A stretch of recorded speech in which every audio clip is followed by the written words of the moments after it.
Hello children, so now this is the third video of lesson number 6, the parrot who wouldn't talk. We had explained till the page number 85, first paragraph.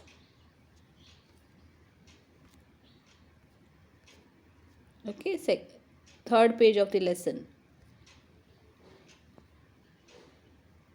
86 के first paragraph तक हमने explain कर लिया था only. कहाँ तक कि narrator ने जानबूझ के केज का दरवाज़ा खुला छोड़ दिया और पैरेट उड़ गया, और फिर दादाजी को उसने कहा कि शायद दरवाज़ा लूज था। So will start with this. Aunt Ruby was upset at first and threatened to buy another bird. We put her off by promising to buy her a bowl of goldfish, but goldfish don't talk, she protested. So Aunt Ruby शुरू में तो upset थी कि parrot उड़ गया। फिर threaten मतलब उन्होंने धमकी दिया कि अब मैं दूसरा बर्ड खरीदूंगी। वी पुट हर ऑफ, इसका मतलब कि हमने टाला उनको, हमने उनको अवॉइड करने का ट्राई किया कि हम आपको बोल ऑफ गोल्ड फिश खरीदे। फ़िश बोल जो होता है उसमें मछली होती है, वो ख़रीद के देते हैं। But gold fish don't talk, उन्होंने ये कहा कि नहीं, तो वो गोल्ड फिश तो बात नहीं करती। Well neither did your bird, तो दादाजी ने क्या कहा कि तुम्हारा बर्ड भी कहाँ बात करता था। So we'll get you a gramophone. So उन्होंने कहा ग्रामोफोन मतलब एक तरह का स्पीकर है, म्यूज़िक प्लेयर जो उस टाइम पे होता था। You can listen to Clara Cluck all day, they say she sings like a nightingale. Clara Cluck एक डिज्नी कैरेक्टर है, तो उसको तुम पूरा दिन सुन सकती हो। दे से this she sings like a Nightingale. Nightingale means चिड़िया, एक चिड़िया है जो बहुत मीठा गाती है, उसको नाइटिंगेल कहते हैं। सो इस तरह से उन्होंने आंट रूबी को टालने की कोशिश की कि वो दूसरा बर्ड ना खरीद ले। I thought you would never see the parrot again, but it probably missed green chillies.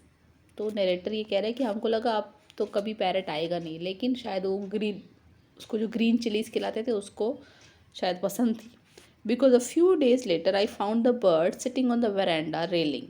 तो उसने देखा कुछ दिन के बाद बर्ड वेरांडा की रेलिंग पे बैठा हुआ था, looking expectantly at me with its head cock to one side. Expectantly means उम्मीद से मेरी तरफ देख रहा था, with head cocked to one side यानी एक तरफ उसका माथा रखा हुआ था, मतलब माथा किसी पे टिकाया हुआ था उसने दीवार पे। अनसेल्फिशली मतलब अब वो सेल्फिश नहीं था। I gave the parrot half of my mango, तो उसने अपना आधा मैंगो, राइटर ने अपना दे दिया उसको, पैरेट को। While the bird was enjoying the mango, aunt Ruby emerge from a room and with a cry of surprise called out, look, it's my parrot, it has come back, it must have missed me. तो तब उसी time जब वो mango खा रहा था parrot, तभी aunt Ruby अपने रूम से आई और उन्होंने देखा, और क्राई ऑफ सरप्राइज यानी बहुत ही सरप्राइज होकर उन्होंने ज़ोर से चिल्लाई कि देखो मेरा पैरेट आ गया, वापस आ गया, लगता है उसको मेरी याद आ रही थी। So will read the next para. With a loud squawk, squawk मतलब एक पैरेट की एक अजीब सी श्रिल आवाज़ होती है, उसको स्क्वैक कहते हैं। The parrot flu out of a reach, parrot उनसे दूर जाके कहीं और उड़ के बैठ गया। और पर्चिंग और the nearest rose bush, perching मतलब बैठना, चिड़िया जिस पे बैठती है उसको पर्चिंग कहते हैं, perching on a tree branch. तो नियरेस्ट जो रोज़ बुश यानी जो गुलाब का पेड़ है उसकी बुश पे जाके बैठ गया। ग्लैड एट हर यानी कि उसके ऊपर उसको झांका। एंड श्रीक्ड मतलब एकदम तीखी आवाज़ में चिल्लाने को श्रीक कहते हैं। In my aunt's familiar tone, और उसके ऊपर चिल्लाया, क्या बोला?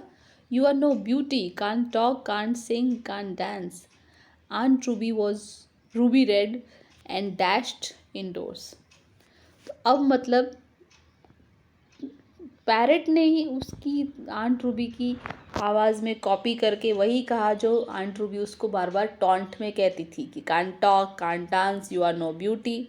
तो आंट रूबी जो है एकदम गुस्से में लाल हो गई और अंदर अपने रूम में भाग गई। But that wasn't the end of the affair. But ये कहानी ख़त्म नहीं हुई। Parrot become a frequent visitor. Frequent visitor का मतलब, फ्रीक्वेंट मतलब अक्सर आना, तो वो अक्सर आता रहता था to the garden and veranda. आता रहता था, and whenever it saw Aunt Ruby, it would call out, "You are no beauty, you are no beauty." वो आंट रूबी को ही टॉन्ट में बोलता रहता था. Can't sing, can't talk, can't dance.